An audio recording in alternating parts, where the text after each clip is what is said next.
সুপ্রিয় দর্শক, যে যেখান থেকে আজকে আমার ভিডিওটি দেখছেন, আশা করি আপনারা সকলেই ভালো আছেন।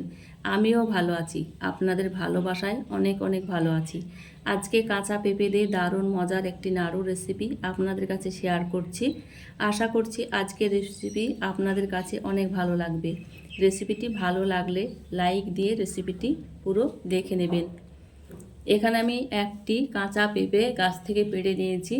এবার আমি পেঁপেটা সুন্দরভাবে ছিলে নিচ্ছি। বন্ধুদের কাছে একটাই অনুরোধ, ভিডিওটি দেখছেন কিন্তু লাইক দিতে ভুলে যাচ্ছেন। তাই বন্ধুদের কাছে একটি অনুরোধ, ভিডিওর প্রথমেই লাইক দিয়ে শুরু করবেন ও শেষ পর্যন্ত পাশে থাকবেন। পেঁপে ছিলে নেওয়া হয়ে গেছে এবং কেটে নিয়েছি। একটি চামচ দিয়ে ভেতরের বীজগুলাকে বের করে দিচ্ছি ও ভেতরটা খুব সুন্দরভাবে এইভাবে চাপ দিয়ে দিয়ে পরিষ্কার করে নিচ্ছি। পরিষ্কার করে আবারও ধুয়ে নিয়েছি। এবার আমি একটা গ্রেটার নিয়ে গ্রেট করে নিচ্ছি। এখানে গোটা পেঁপেটাই আমি এইভাবে গ্রেট করে নেব। ভিডিওর কোনো অংশ একটুও ভালো লেগে থাকলে বন্ধুদের সঙ্গে শেয়ার করে দেবেন।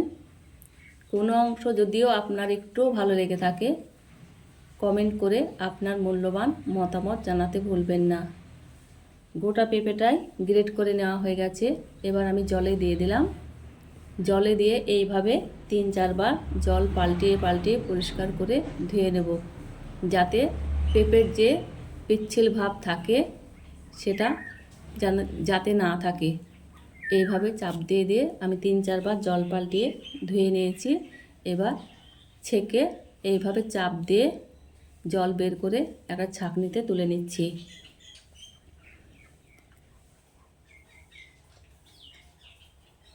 এইভাবে আমি তুলে নিয়েছি। এর পরবর্তীতে আমি গ্যাসে জল গরম করে ওই পরিষ্কার করা গ্রেট করা পেঁপে 5 মিনিট ফুটিয়ে জল ঝরিয়ে নিয়েছি। সেটি স্কিপ হয়ে গেছে। এখানে আমি ক্যারামেল করার জন্য চিনি দিয়ে দিচ্ছি স্বাদ মতো। এখানে লো আঁচে ক্যারামেল তৈরি করে নিতে হবে।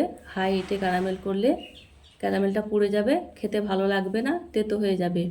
ক্যারামেল যখন হয়ে গেছে তখন সেদ্ধ করে জল ঝরিয়ে রাখা পেঁপেটা দিয়ে দিচ্ছি। অনবরত নেড়ে চেড়ে রান্না করে নিতে হবে মিডিয়াম আঁচে।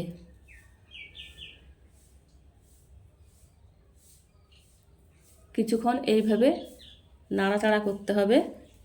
এখানে দিয়ে দিচ্ছি দারচিনি ও 2টো এলাচ। বন্ধুরা, এটা ভুলে গিয়েছিলাম, তাই এই সময় দিয়ে দিলাম।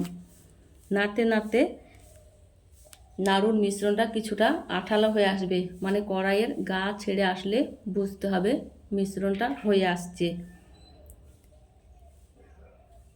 এই সময় 1 চামচের 1/2 চামচ ঘি দিয়ে দিলাম। আবারও কিছুক্ষণ এই নাড়ুর মিশ্রণটা নেড়ে নিচ্ছি। নাড়ুর মিশ্রণটা রেডি হয়ে গেছে। এই সময় আমি হাত দিয়ে গোল করে নিচ্ছি, দেখে নিচ্ছি যাতে নাড়ু তৈরি করা হয়। মানে গোল হয়ে যাচ্ছে, মানে আমার হয়ে গেছে। এবার আমি নামিয়ে নিচ্ছি। নামিয়ে আবারও কিছুক্ষণ নাড়াচাড়া করে নিচ্ছি। এই সময় হাত দেওয়া যাবে না, কিছুটা ঠান্ডা করে নিতে হবে।